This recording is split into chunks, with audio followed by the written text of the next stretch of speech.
kumita kayo ng marangal, wag sa pondo ng bayan. Kasi yung pondo ng bayan, pag yan nilinoko nyo, yan ang epekto. Ang serbisyo, napakasama.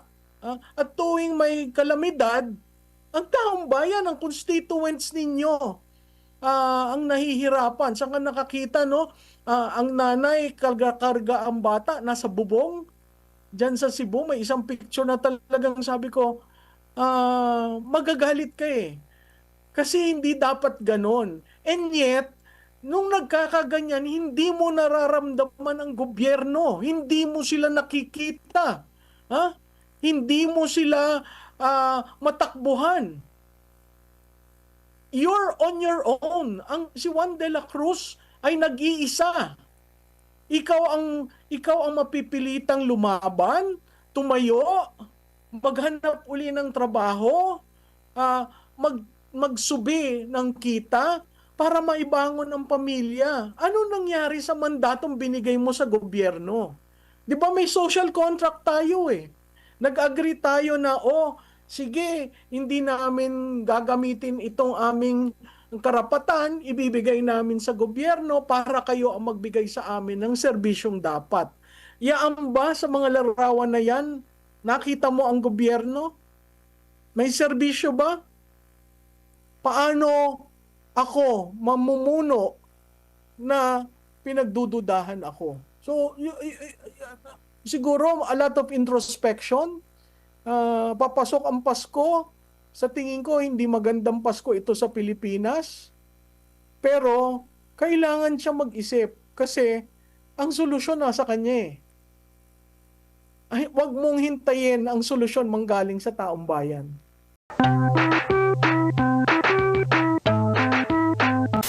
Well, alam mo, Admar, nakakapanlumo na tingnan ang Cebu, lalo na yung mga larawan na nakita natin, no?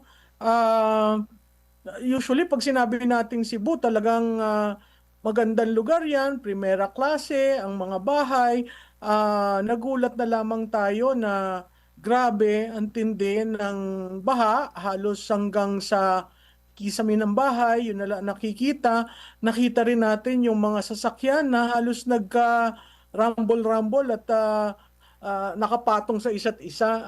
Never tayo nakakita ng ganyan. Siguro yung Yolanda na ang pinakamatindi. Pero ito, talagang nakakalungkot dahil ang Cebu ay bumabangon galing sa earthquake tapos nagkaroon ng ganito. Nakakalungkot kasi sinabi ng governor na more than 200 billion to 50 billion. 26 billion. Ilan? 26 billion yun sa kanyang post. 26 billion, oo. Na gastos diyan sa, again, flood control. Parang hindi yata naman nagawa ng maayos, no? So, ako ang parati ko nang sinabi nung ang focus ay nasa Bulacan, tingnan nyo ang lahat ng probinsya. Kasi kung Bulacan lamang, dinadaan tayo dito tayo tumingin eh. Dapat nakikita ang bawat probinsya. Ang nangyayari niyan, ang nagfa-fact check sa gobyerno at tayo nagugulat ay mismong kalikasan na.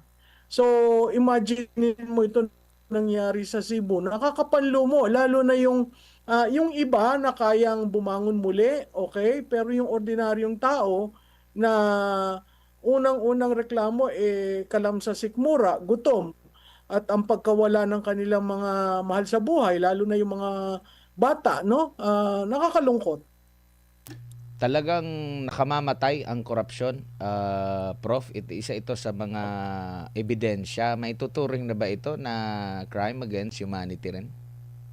Ay, ako, from the very start, sinasabi ko, lahat ng nangyari dito sa flood control projects are crimes.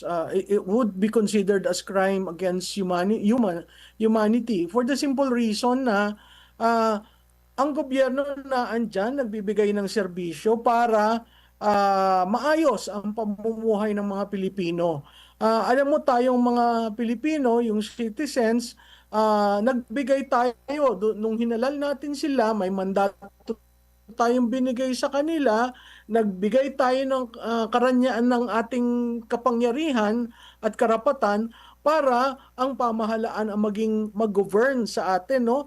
Pero ang nakikita natin dito talagang pabaya na sa atin, no? Nakakalungkot diyan sa Cebu kasi hindi mo naramdaman na naman ang gobyerno. Tahimik ang gobyerno ngayon lamang Thursday, nagsalita tungkol sa nangyari nung Lunes. Hindi ko maintindihan kung ganun na lang ba at hindi na natuto sa mga sakuna na nangyari nung una. Kasi kung ganyan ng ganyan tayo at hindi tayo nag-i-improve, may maling-mali ang pag-handle sa mga ganitong sakuna. Sabi nga nung isa na nasalanta, no, hindi sana disaster kung yung mga taxes na gamit ng tama. Ngayon, naging disaster kasi akala namin proprotektahan kami at dahil ang aming taxes ay ginamit para sa mga proyektong iba't iba, ay hindi rin pala nangyari, no? Critical rin dyan yung pagkakalbo ng highlands, ng hinterlands ng Cebu. Ah, Critical rin yung mabilis na urbanization na nakita mo brown ang tubig at nanggaling sa mga lugar na halos kalbo na. So nakakalungkot 'yon. And kumbaga marami nabanggit mo nga kanina yung mga ano sanga, ang daming sanga. Umabot sa syudad yung mga sanga dala ng mga pagbaha na ito at yung subdivision nga kumbaga sabi nga first time nilang na-experience ito kasi kung mayroong history na talaga diyan, walang titira diyan Walang mga may kaya sa buhay na titira diyan. Kita natin, sabi ko parang ako taga Visayas ako, taga Dumaguete ako, pero first time kong nakita ito sa Cebu na mismong sentro, mismong pinaka syudad mismo at sa subdivision pa na area kung kailan pa na merong flood control project, parang mas lumala yung mga pagbaha, Prof. Oo, Admar, at saka makikita natin diyan ang typhoon or natural calamities, hindi walang pinipili kung mahirap, mayaman. Lahat ngayon nagulat dito sa nangyari sa Cebu. At ako, ang panawagan ko lang kay Gob, laksan ng loob kasi napakahirap ang isang leader na kaya-elect lamang sa posisyon, sunod-sunod ang mga nangyayaring sakuna at hindi naman siya kaalyado nitong administrasyon na ito. So talagang makikita mo, nakikiusap siya at humihingi ng tulong. Sana wag nating tinan yung kulay ng politika at kaagad matulungan itong mga ito. Opo. And dito po sa mga pangyayari pong ito, ma'am, lalo na po dito sa mga pangyayari diyan sa Cebu, at hindi ito first time na nakita natin dito din sa Luzon. Merong ginagawang pamamaraan ang gobyerno ngayon na kesyo, alam mo na, after 1 year sa harap din ng mga kongresista, same year, after 1 year nung nagsalita din siya sa kanyang SONA, mahiya naman na kayo. Ang tanong ngayon, yung sa pagbabudget po kasi natin, no? Isang salaan lang po ba yan? I-check lang po ba yan? Ito okay na to, aprobahan? Or napakarami ng pagdadaanan po ng budget at least man lang hindi ganito kalala. Kasi marami pong mga nagsasabi, mga mambabatas, dating mambabatas, mga kritiko nitong budget natin ngayon, na umabot na po sa sukdulan yung, kumbaga, pinaka-corrupt daw na budget natin. Pero dumaan yan sa masusing pag-aaral, kung pinag-aralan sa executive pa lang, sa kanilang papanukala sa legislative, tapos balik ulit sa Office of the President, sa executive po, Prof. Admar, hindi ako naniniwalang na pag-aralan ng maigi. Kasi tayo ngayon lang natin nalalaman na meron palang leadership fund na sa NEP pa lang may insertions na. So doon pa lang pumapasok yung politika. Nakita rin natin yung paano naging pambababoy sa BICAM report, no? Nakita rin natin yung role ng small committee. Hanggang ngayon yan, hindi pa naman malinaw eh. Hindi mo maintindihan ano ba talaga nangyayari. Nagfa-file sila ng mga kung ano-ano, pero hindi natin makita sino ba nag-design ng ganitong sistema. Una. Pangalawa, sino ba ang nag-enable na itong design na ito mapondohan? Pangatlo, sino ang nagbigay ng kapangyarihan sa mga DEs para mag-define ng porsyento na binibigay as kickbacks? Yun, hindi pa natin nakikita eh. Masyado ang focus sa Bulacan, masyado ang focus sa ilang mga mambabatas. Ang akin lang, nasabi ko na rin ito sa inyong show, na unang-una, tingnan nyo ang Ilocos Norte, tingnan nyo ang Davao City, tingnan nyo at that time Sorsogon, tingnan nyo ang Leyte. Maniniwala ka ba naman sa Leyte, 66 contractors ang may proyekto sa probinsyang ganyang kaliit? So magtataka ka, ano yon per kilometro ng daan, iba ang kontraktor? So makikita mo, pag pinag-aralan mo siya by province, makikita mo sino ang probinsya na linoloko ng politiko ang kanilang mga constituent. Kasi kung hindi natin gaganyanin yan at iaalaw natin na ang kulay ng politika as in, hindi, since panahon pa yan ni Duterte, hindi, sa Davao City maghanap kayo dyan. Hindi yan eh. Hindi na-cure yung problema ng taong bayan. Ang taong bayan, tinatanong, sino ang namuno? Sino ang nag-design? May nag-design yan. Sino ang nagsabi itong mga kontratistang ito? Sino ang nagsabi i-park nyo dyan? Sino ang nagsabi? Ang daming variation ng dating alam natin na pork barrel. Yung pork barrel noon, napakasimple eh. Isang amount, pareho kayo. Kung masipag ka, baka meron ka. Pag nag-defend ka ng isang ahensya, baka meron ka. Pero pareho dito, hindi eh. At imaginein mo na ang budget, pinag-aawayan nila, at talagang yumayaman ang politiko dahil dyan. So, dapat yan matapos at makita ng taong bayan, sino ba ang naggawa ng planong yan? May naggawa ng planong yan. Imposibleng walang naggawa ng plano niyan. Kasi alam nila kung paano hatian eh. At alam nila kung ano ang gagawin ghost projects at ano ang hindi. So, at hindi ako naniniwala na yan lamang ay sa baba. Hindi ka makakakulimbat ng 1 trillion pesos na hindi alam ng pinaka-head ng bansa natin. Opo, no?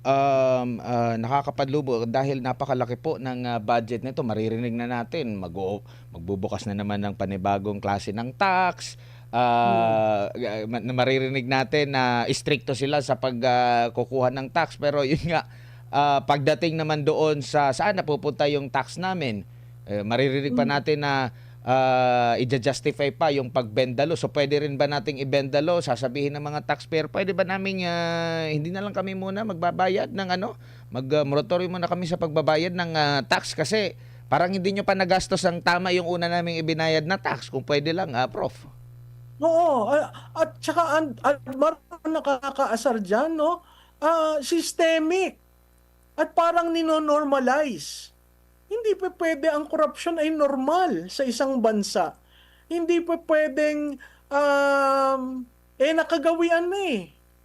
'Di ba? Hindi pa pwede 'yan. Hindi rin pa pwede na ang politiko nakasawsaw sa pondo ng bayan. Kasi makikita mo naman anong epekto sa atin. Parati ko naririnig nung 19 Congress na sinasabi sa mga freshmen, stay with me and I will make you a millionaire. Hindi naman ang pagiging public servant ay equivalent sa kita mo, no?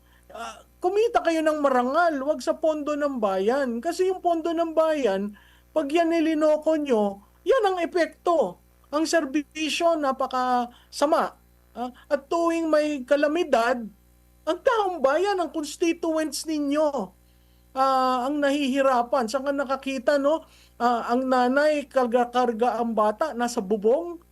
Diyan sa Cebu, may isang picture na talagang sabi ko, magagalit ka eh. Kasi hindi dapat ganon. And yet, nung nagkakaganyan, hindi mo nararamdaman ang gobyerno. Hindi mo sila nakikita. Ha? Hindi mo sila matakbuhan.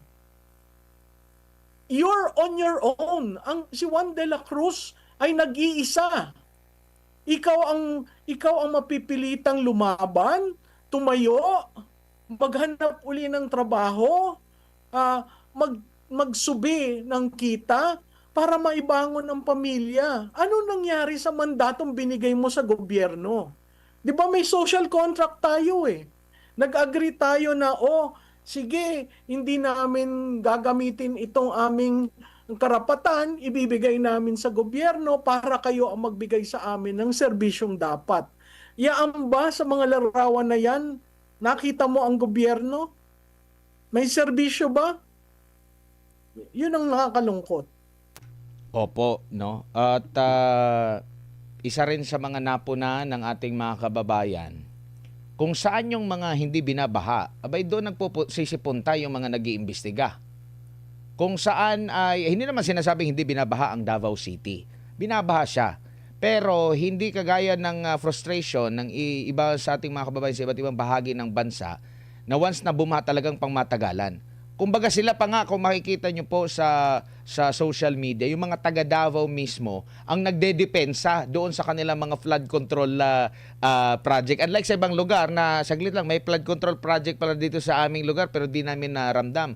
Yung iba, mismo mga Dabawenyo ang nagkokomento at nag-justify na maganda yung resulta ng flood control namin dito. Tapos, every time na merong lumabas na balita na kesyo ganyan, yung grabe yung mga pagbasa Davao City. Kung babasahin mo yung comment section po, Prop, maraming mga taga Davao City ang nagdedepensa doon sa kanilang mismong lugar. Ibig sabihin, satisfied sila sa naging trabaho. Pero, yun nga, bakit andoon ang mga investigador doon sa area na yun at bakit wala doon sa top na mga pinondohan? Tapos, yun ang malimit na binabaha. Alam mo nung sinabi niyang meron natapos na yung flood control na 5,500, ang lumalabas 8,000 plus eh. So, kung in-announce niya yung 5,500 ng 2024, 4, kalagitnaan ng oo, taon. di ibig sabihin yung mga 2,000 something na umpisahan nun siya yung nagsimula. Okay? So makikita mo biglang nag-uptick yung accomplishment. At ang nakakayanig doon, out of the 8,000 flood control projects, 421 are ghost projects. Nobody's looking at it, nobody's saying, may ilan silang tiningnan, no? Hanggang ngayon, kaya nga parati kong sinasabi, ano ba yan? Naka 90 plus days na. Ang ghost projects, wala kang kailangang ipreba. Kailangan mo lang tingnan, nag-allocate ka dyan, nag-release ng pondo, may tumanggap ng pondo, walang proyekto. Bakit hindi nila makasuhan yun? Low-hanging fruit yun. So, makikita mo, itong ginagawa ng ICI, itong mga investigasyon, wala lang, para lang pakita na yung kagustuhan niya, na ako nga mismo ang nagsabi ng corruption na yan. Bakit niyo naman sinasabing kasama ako? Mr. President, sino ba ang pumirma ng budget? Sino ba nagre-release? Hindi naman si Juan de la Cruz, hindi ba ang Office of the President? So, yung for further release na pinanggalingan ng impeachment, ng pondo para sa impeachment, oo, merong hindi rinelease, pero hanggang ngayon may rinirelease dyan sa FRL. So, hindi ko maintindihan kung bakit patuloy na lamang ang panluloko na ginagawa, hindi naman ho ang Pilipino tanga. Klarado sa amin na may kumita at may yumaman at may namumuhay na sobrang rangya na hindi man lang tiningnan anong mang epekto nito sa Pilipinas, sa bansa. Kaya ka nga public servant ang napakauna sa iyo dapat ay ang constituent mo. Kaya ka nga may mandato dahil meron kang obligasyon na ibalik sa nagbabayad ng buwis. Hindi ko maintindihan kung bakit hindi nila maintindihan yan. Opo, ma'am, marami po mga issue na inimbestigahan dyan po sa Kamara, dyan po sa Senado, lalo kung maalala nyo po yung sa issue ng Pogo. Napakabilis, di ba? Ng kanilang yung pag-imbestiga. Ang dami nilang nakalap agad ng mga ebidensya, yung kay Alice Go. Grabe yung nila, di ba? Mabilis. Yung kay Vice President Sara Duterte patungkol dun sa kanyang confidential fund. Ang grabe, talagang dinikdik yung mga inaakusahan during that time. Pero heto, na mas malaki yung pondo na pinag-uusapan natin, pera ng bayan, marami nang namamatay kasi nga ang proyekto na dapat paglalanan ng pondo nito ay para sa baha, pero maraming namatay dahil sa baha. Ganon kabaga kung kasing yung kumbaga yung kung mabilis sila doon sa mga alam mo na yung mga panlaban doon sa kanilang mga kalaban sa politika na nakikita ng mga kritiko, pero dito napaka bagal. Patunay ba ito na malawak yung connection doon sa possibility na marami ang nakinabang dito sa korupsyon na ito, Prof? Kaya medyo matagal, umabot na, nabanggit mo nga, parang mga magwa 100 days na. No, Admar, marami nakinabang dyan. Kita mo na lang ha, yung mga sinabi mong ganun na lamang kabilis. Okay? So ang tanong ko, tingnan mo kay Presidente Duterte, di ba? Sila mismo ang nagpalulong, nagbigay sa isang dayuhan na organisasyon. Ang dating Pangulo, nagawa nila yon. Pagbalik na isakay kaagad sa eroplano papunta sa The Hague. Ang tanong ko, Mr. President, bakit si Congressman Saldico? Alam nyo kung nasan yan? Bakit hindi nyo gawin ganong kabilis para maibalik dito? Bakit yang si Speaker Martin, no? Romualdez, nag-testify sa ICI, pero wala tayong naririnig o sineshare na transcript, walang video, di ba? Paano natin malalaman? So, ang parating sinasabi, hindi, huwag kayong mainip, at may kaso na ipapile at may makukulong ng Disyembre. Dun sa mga nangakong yon, maghihintay ba ang Pilipino pagkatapos natin nakita itong mga nangyari sa atin, sa buhay natin? Sa tingin ko, medyo binigyan na kayo ng panahon para magpakatotoo sa amin. Pero wala kayong ginagawa. Nagkaroon ka pa dyan ng official barker na parating default na tanong at sagot ay dahil sa Duterte. So, itong mga ito are not good signs that we are actually being governed well. We are kung ang peso at ang stocks ay free fall, tayo ay free fall. Nakakalungkot dahil sino nga asahan ng Pilipino? Kapit-bisig tayo sa isa't isa, pero ang gobyerno natin, bahala kayo. Nakakalungkot yan. Doon nung kinesyon po yung sa issue ng confidential fund ng Vice Presidente, kabilang sa mga nabanggit niya na pinaglaanan niya, kasi panlaban sa CPP-NPA, meron din siyang nabanggit recently, no, yung sa investigasyon doon sa korupsyon sa DepEd, no, nalaman niya na involved din dito, sinasabing involved yung SunWest ni Zaldico, pero walang ganoon klaseng pag-imbestiga dito naman sa confidential fund ng Pangulo na ang nangyayari, malala nyo po, nung unang binulgar niya yung mga top contractor na nakakuha ng flood control project, binalik pa sa media. Sasabihin pa na, wala na ba tayong mga investigative journalist? Parang ibibinigay na sa kanila yung atas para malaman, sino bang mas makapangyarihan? Yung mga journalist ba? Or sila na merong confidential fund? Nasa sayo yung PNP, AFP, NBI, lahat ng mga opisina ng gobyerno, napakalaki ng kapangyarihan, tapos hihingi ka ng tulong doon. Bilyon-bilyong piso yung halaga ng confidential fund mo, pero hindi nga na-question kung saan mo ginamit. Pwede naman sigurong gamitin yan para ma-check kung yun bang budget natin may nakalusot ba. Di po ba ma'am? Pwede po ba yan? Kung meron bang doble-doble na rito, meron ba ritong paulit-ulit na lang, di ba dapat tapos na ito, bakit binabudgetan na ulit? So kumbaga sa laki, sa lawak ng kanyang confidential fund, pwede niyang gamitin ito. Maliban pa ito dun sa kanyang kapangyarihan pa bilang isang pinuno na maraming mga ahensya ng gobyerno na under sa kanya, Prof. Oo, tama, Admar, no?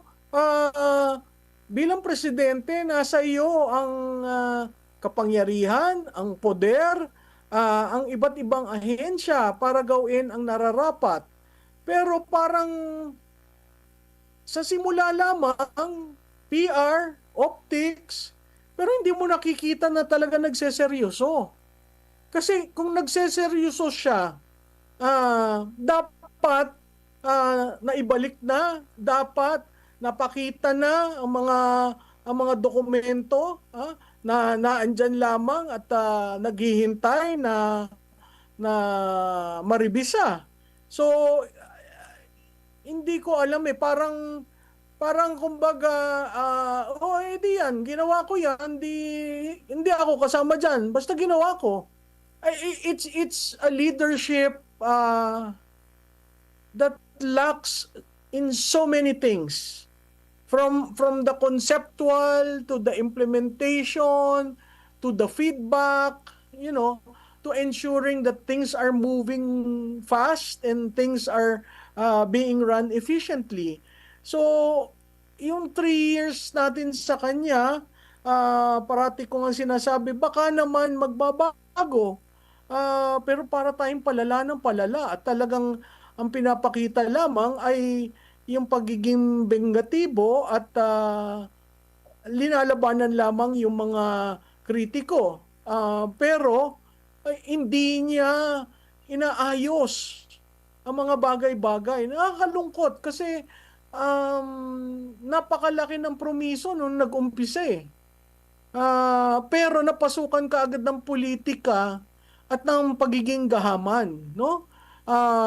Sa tingin ko, mali-mali ang pagkakalagay sa pinsan niya kasi umabuso at pinabayaan. He allowed the speaker to run roughshod around the presidency. Sino sisisihin natin? Kapamilya mo yan, di ba? Pinsan buo mo. Ba't hindi mo mapagsabihan? Tapos sasabihin niya, hindi ko kayang kunin hindi naman ilan lang naman niya ang sumusunod sa akin. There are times when he shows na his weakness in getting things done. He controls the political parties. He has a super majority. They can even change Senate leaderships. 'Di ba? And yet parang kulang, parang hanggang dito lang siya. Nakakapanghinayang. Opo, at dito naman tayo sa usaping ekonomiya dahil nung humarap siya sa APEC, bukas na raw. Okay na po dito mamuhunan. Sa tingin niyo po sa mga pangyayari sa ating bansa ngayon, isama na natin yung geopolitical na usapin na binanatan niya sa ASEAN, biglang nagnakaw pa ng pakikikamay, no? Tapos ang ending si US at China may magandang usapan at ang Pilipinas ay napunta sa others. Prof, anong masasabi niyo po rito? Oo, nakakalungkot yun, no? Parang, kumbaga, nasa tabi ka lang. Tapos kailangan mong umagaw eksena para ka lang pansinin. Alam mo, Admar, ang nakakalungkot doon, bakit ang foreign policy natin ay defined by West Philippine Sea? Ang daming Pilipino sa buong mundo, no? In the four corners of the globe, merong Pilipino. Napaka-importante yan sa diplomacy natin. Pangalawa, napaka-importante ang Asia kasi doon tayo. Hindi naman tayo parte ng North America, no? Pero kinakalaban natin ang isang dambuhala na market natin. Nakita mo ang epekto sa turismo, nakita mo ang epekto sa trade, nakita mo ang epekto sa saging na pinadadala natin, di ba? Yung exports natin, ilan-ilan na lang nga yan. So, hindi ko maintindihan kung bakit sa ASEAN, ang kanyang pananalita ay laban na naman sa West Philippine Sea. Ah, alam natin yan sa ASEAN, hindi tayo, merong tinatawag na centrality eh. Yung tayo, kung ano ang maganda sa regional, pero yung bawat problema, hindi natin pinababayaang mag-steam, lumabas. Kasi kanya-kanya yung usapan. Tingnan mo ang Malaysia. Ang Malaysia may issue sa China. Pero hindi mo naririnig si Anwar Ibrahim na sinasabi, "Oy China, masyado ka naman." Tingnan mo si Vietnam, may issue rin yan. So, yung path natin, very confrontational, na ang nalulugi tayo. Hindi ko sinasabi maging pro-China ka, kasi immediately pag sinabi mo yun, pro-China ka, hindi ho. Ang atin, ang realidad na ang diplomacy, ang foreign policy ng Pilipinas ay hindi lamang WPS. Marami ho yan. Pag may mga relatives, kababayan tayong nakulong, kababayan tayong namatay, that is part and parcel of foreign policy, of our diplomacy. So, imbis na mag-focus ka sa WPS, na alam nating hindi ka agad masusolusyonan, mag-focus ka dun sa win-win para bigyan ka ng atensyon at sabihin ng mga dambuhalang bansa, "Oy Pilipinas, gusto kong makipag-usap sa iyo." Hindi yung tinatabi-tabi ka lang diyan, no? Ang lokohan nga dati ang Pilipinas nasa sentral ng picture. Rene Respeto. Oo, may lugar 'yan. Pero tayo nasa dulo. Nakakalungkot yan kasi kailangan mong mag-break ng protocol para kamayan ang presidente ng China. Nakaka well, yung iba pinagtatawanan siya, pero hindi dapat ganun eh. Kung gusto mong ilagay ang Pilipinas sa magandang posisyon, matuto ka na ipaglaban ang Pilipinas na hindi lamang sa isang bagay. 'Di ba? Pwede kang pag-usapan ang trade. Pwede mong ilagay ang security sa aspeto ng trade. Pero itong mga nangyayari sa atin, katulad noon, sinabi ng ating Chief of Staff, kailangan daw, handa tayo sa 30 days na paggegera. Hindi ho natin laban yan. Parati kung sinasabi ang Taiwan, hindi natin laban. Maghahanda ng 30 days. Wala nga tayong sirena para alam na inaatake tayo, di ba? So ang daming bagay na puros pa PR at optics lamang, samantalang ang Pilipino, naiipit dyan sa mga ganyan. Ha? Sa EDCA, ang pangako ng EDCA, para yan sa disaster. Ilang disasters na, nasan si EDCA? 'Di ba? So, ang akin, ilagay natin ng tama kasi naitaas na ang ranggo ng Pilipinas dati.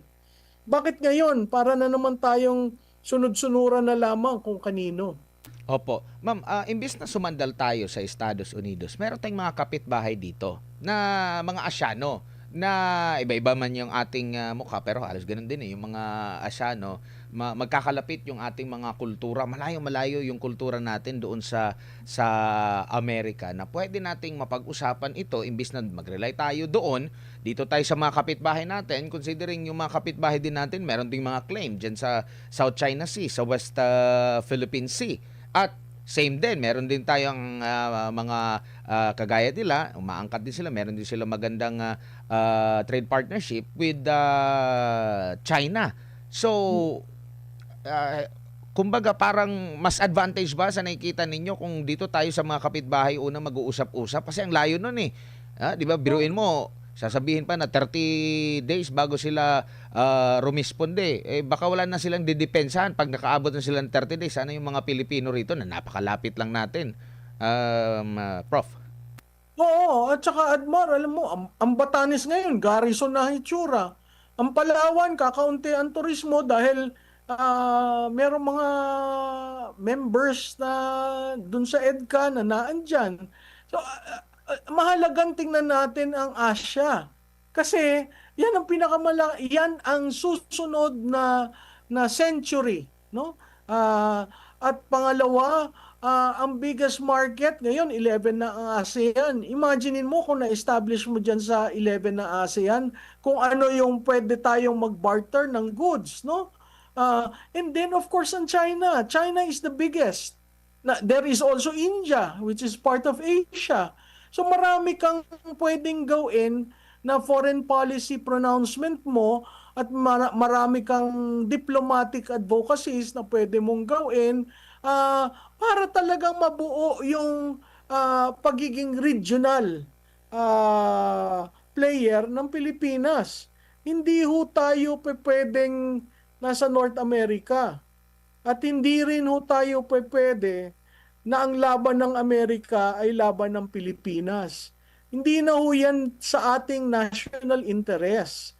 Kaya kailangan mapag-isipan ng maigi, lalong-lalo na dito sa dadating na tayo ang chairman ng ASEAN. Ano tayo? Ang gagawin ba natin next year? Makikipag-away tayo sa China? 'Di ba? Nakita mo yung optics na ginagawa nila, yung PR slants nila eh.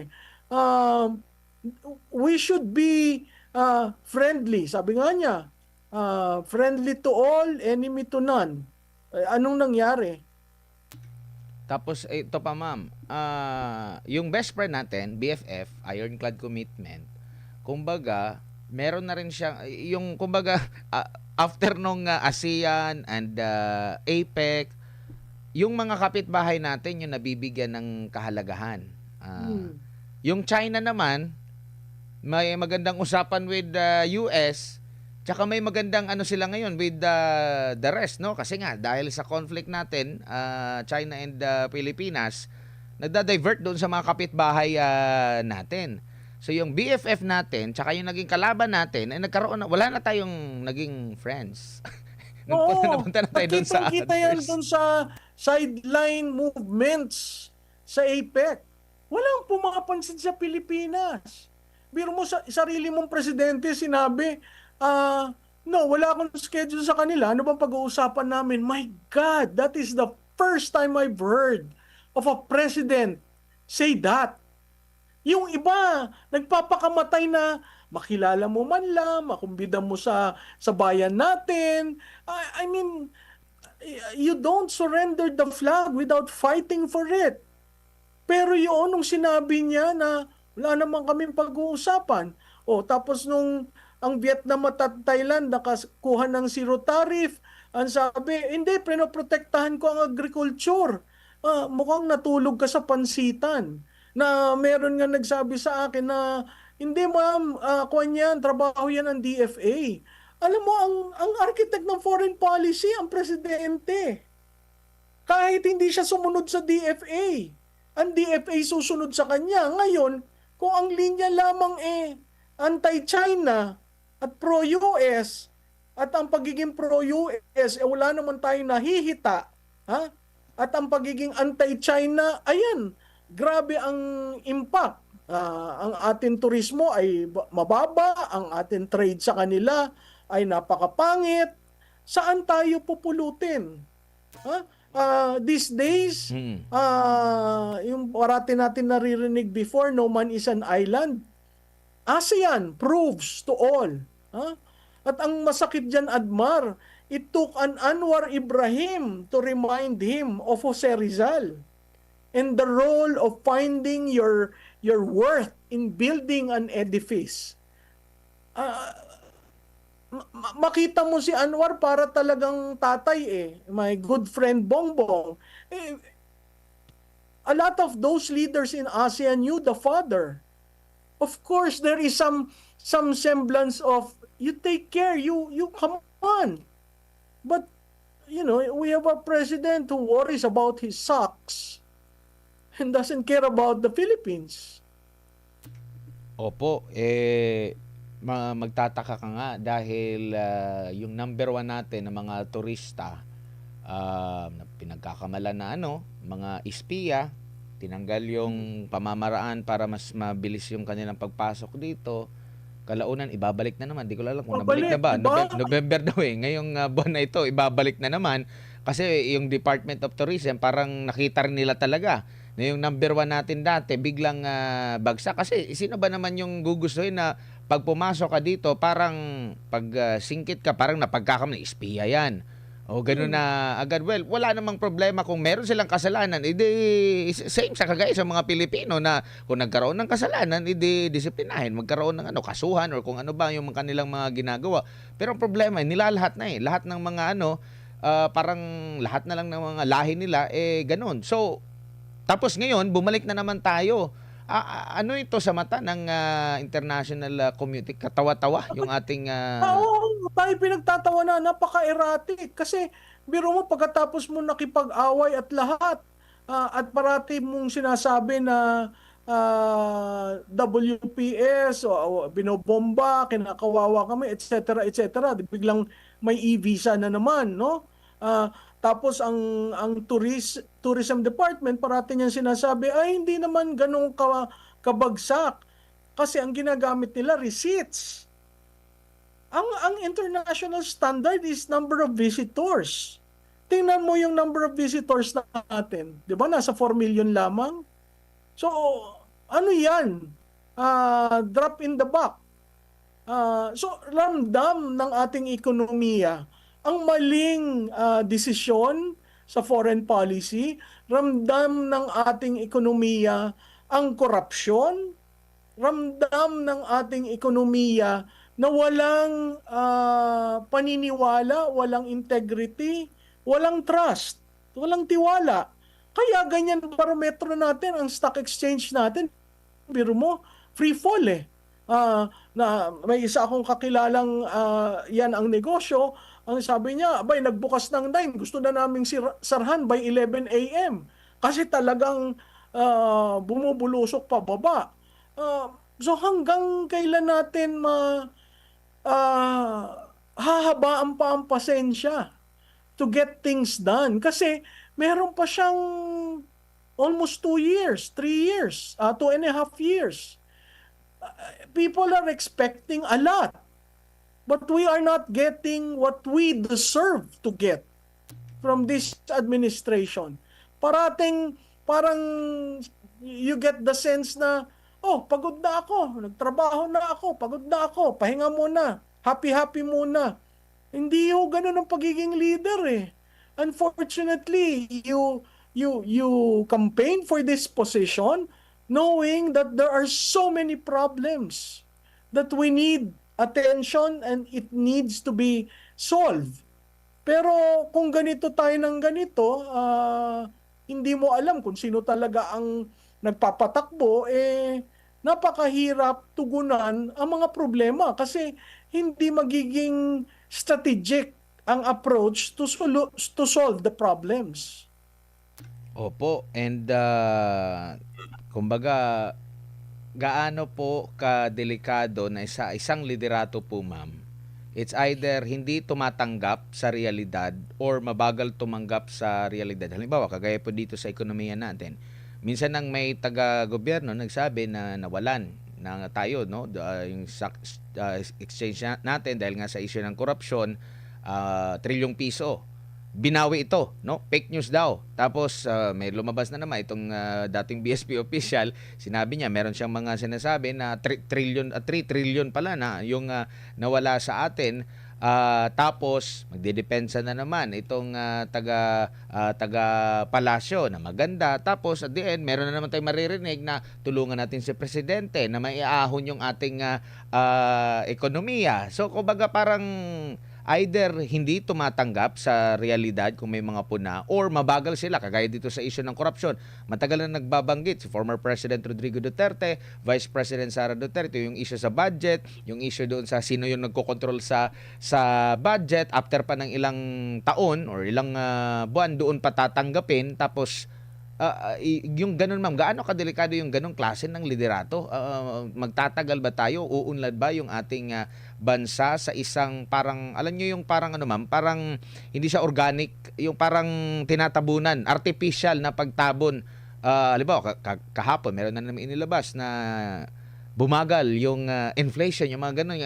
So, ang nakikita ng taong bayan, hindi na tumataas yung presyo, pero sa realidad, mataas pa rin yung presyo ng mga bilihin, Prof. Oo, pag tiningnan mo, Admar, talagang saan tayo pupulutin ito? Sa tingin ko, hindi tayo makaka-recover. Ah, kasi ang nawala yung tiwala tiwala ng mamumuhunan na tagalabas, tiwala ng mga negosyante dito. Nakita mo, hindi nag-expand ang business. Wala kang nakikitang, at pag hindi yan nag-expand, may impact yan sa trabaho.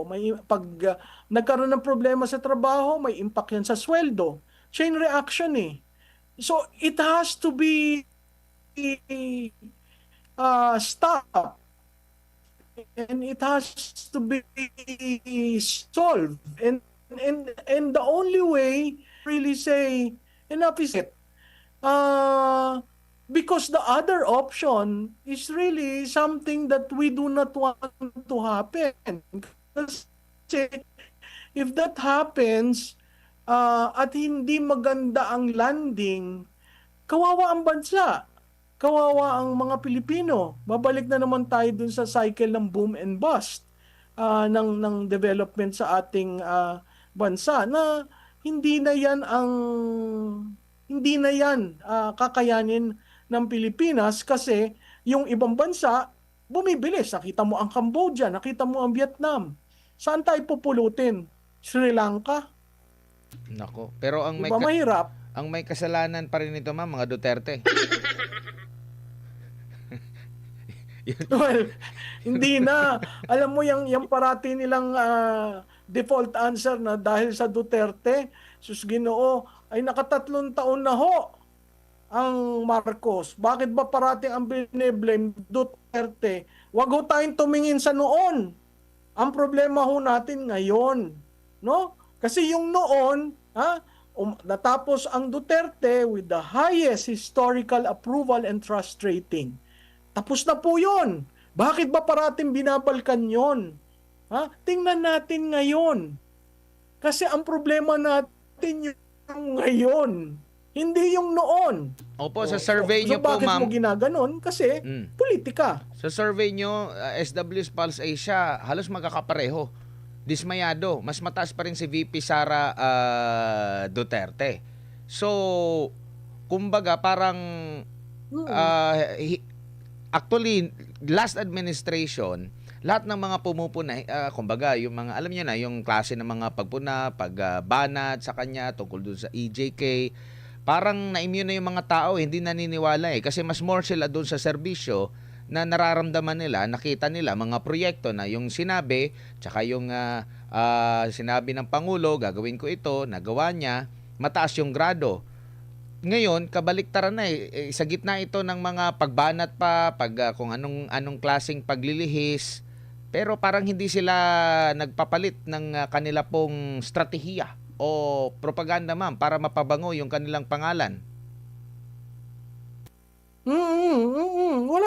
Walang sa tingin ko wala na sa governance mode eh. Parang on a day-to-day crisis ang nangyayari eh. Kasi wala kang yung erosion ng trust, ganun na lamang. So hindi ko alam kung sino ang nagtitimon at kung sinong ayusin natin ito, ganito ang gawin natin. Wala. At kahit yung mga cabinet parang naghihintay lamang, 'di ba? Naghihintay lamang sa order ng Pangulo. Masamang pangitain 'yun kasi ang daming problema. Baka may ibang bumubulong echo chamber, ma'am, mga bumubulong lang sa kanya na maganda yung ginagawa mo. Ayun nga ang problema, Admar. Yung mga bumubulong at parating sinasabi, hindi, okay lang yan, go on. Tapos pag may negative, ayaw nilang mapakinggan yung negative. Alam mo, yung pag maraming pumupukol sa'yo, ibig sabihin may problema. Kung isa lamang ang pumupukol sa'yo, o ayun, politika. Pero pag marami, at nakikita mo sa manifestation ng stock market, ng peso US foreign exchange, nakikita mo sa presyo ng bilihin, those are markers that are very, very important for governance. Ang problema ng administrasyon na ito is how do I arrest the erosion of the trust? From multisectoral na ha, hindi lang mga kritiko. Kaya nga sabi ko, wala kayong nag-iisip dyan. How do I arrest the slide? Hindi po ba, ma'am, yung sa problema ng korupsyon, ang lumalabas pa na nakikiisa sa paglaban ng korupsyon, saglit lang, ikaw yung leader, ito yung reklamo ng pinagsisilbihan mo, tapos parang sasabihin mo, nakikiisa ako sa inyo laban sa korupsyon. Di po ba sampal yan sa kanya, ma'am, na parang wala kang nagagawa kasi ito yung problema. Lahat kami nagkakaisa na, nagkaliwat kanan na yung rally, yung mga polis ninyo at yung mga taong bayan nagkakabanggaan na. Merong recent na statement ito si Pambare 4, governor ng Cebu, yung sinabi niya na 26 billion pero flooded to the max pa rin. Nagbigay ng pahayag yung taga Palasyo na kabilang sila sa nakakaramdam ng ganong klaseng galit. Yet sila yung nasa posisyon. Parang, di ba mas lalo yung mas nakakainis sa taong bayan na saglit lang kayo nandyan eh. Ito yung frustration, ito yung galit namin, tapos sasabihin mong nakikiisa ka sa amin. Hindi namin kailangan yung pakikiisa mo. Kailangan namin yung solusyon dito sa problema namin. Yes, Admar, PR ang solusyon nila lahat. Optics and PR. Image handling. Hindi ho yan ang importante ngayon. Yan siguro pang eleksyon. At alam mo, kaya ang taong bayan ayaw na makinig dito sa mga pinagsasabi. Magkaroon ka ba naman ng isang barker na katulad ng ating BFF? Maniniwala ka ba dyan? Ang default, una, nakikipag-away. Pangalawa, iba ang datos. Pangatlo, attend, hindi niya alam kung hindi niya pa nakausap ang Pangulo. Pang-apat, biglang babanat. Ang no-no na talagang ako'y sukang-suka sa ginawa niya ay sa ASEAN. Nagsalita siya tungkol sa mga Duterte being pro-China sa ASEAN, using the stage of ASEAN. Mahiya naman kayo. Yung politika nating internal, huwag niyong dalhin sa ibang bansa. Huwag mong gamitin yung podium at saka yung venue ng ASEAN para tirahin ang dating Pangulo. Alam mo ang nakakalungkot doon? Napakahirap maging Pangulo sa Pilipinas. Binigay ng bawat Pangulo ang 6 na taon ng kanilang buhay. Tapos ganyan-ganyan ang gagawin nyo? Yun lang yung nakakalungkot eh kasi each president does it in a different way. They go out of the presidency knowing that they tried their best. And yet you have this attorney who would often and by default often say, dahil yan sa mga Duterte. Ang mga Duterte, don't you have others to blame? Itong administrasyon has no fault? Yun ang hindi ko maintindihan eh. These people are living in dreams and lies. At ang kawawa dyan, ang taong bayan, isipin nyo ang taong bayan. Isipin nyo ang nagbigay ng mandato sa inyo. Kami yun. 'Di ba? Tayo yun. Nag-improve ba ang buhay namin? 3 years of your governance? I doubt. And yet, 'di ba? Hindi sila nagbabago ng panliliwanag, hindi sila nagbabago ng pang-iinsulto, hindi sila nagbabago na pagtrato sa Pilipino na tanga at bobo. Alam na ho namin eh. Ang amin lang, hinihintay namin, sino ang kaya mong pakulong? Sino ang kaya mo ba maging accountable? Nakikita natin, he can't. Opo. Siguro ma'am bilang panghuli, marami pong pinagdadaanan ngayon yung ating mga kababayan. Meron pang panibagong bagyo na papasok, super typhoon din po 'yan. Sa gitna po ng isyong ito, may problema tayo sa kalamidad, pinaka-vulnerable tayo diyan. May problema pa tayo sa isyong politikal, may problema pa tayo dito sa geopolitical, meron pa tayong problema dito sa ekonomiya. Ano na lang po yung huling mensahe nyo sa ating mga kababayan po sa ngayon, Prof?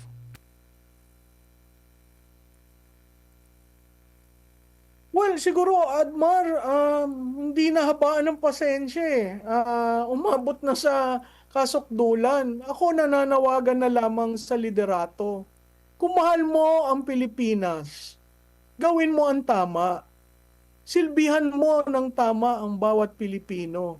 Ngayon, kung hindi mo mahal ang Pilipinas, at kaya ka lamang naandito, dahil gusto mong isalba ang imahe ng Marcos, siguro mag-isip ka.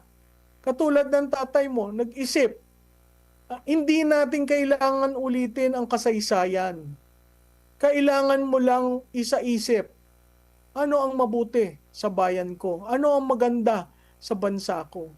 Paano ako mamumuno na pinagdududahan ako? So, siguro a lot of introspection.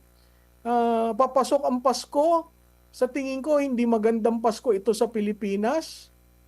Pero, kailangan siya mag-isip kasi ang solusyon nasa kanya eh. Ay, wag mong hintayin ang solusyon manggaling sa taong bayan.